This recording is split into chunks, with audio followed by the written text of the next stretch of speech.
Service in Miami has issued a flash flood warning for northern Miami-Dade County and southeastern Florida until 8 p.m. At 5:55 p.m., Doppler radar and automated rain gauges indicated thunderstorms producing heavy rain in northeastern Miami-Dade. Additional rainfall amounts of 3 to 5 inches are possible in the warned area. Flash flooding is already occurring. Hazard, life-threatening flash flooding. Thunderstorms producing flash flooding. Source, radar and automated gauges. Impact, life-threatening flash flooding of creeks and streams, urban areas, highways, streets, and underpasses.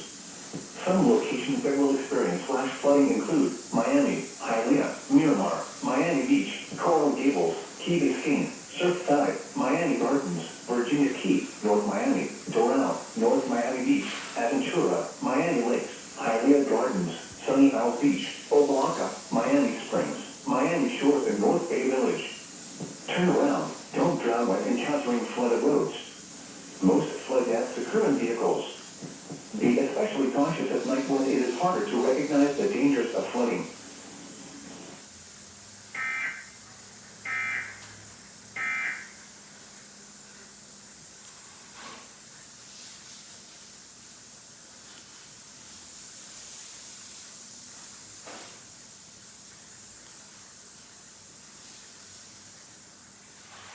Caídos al teléfono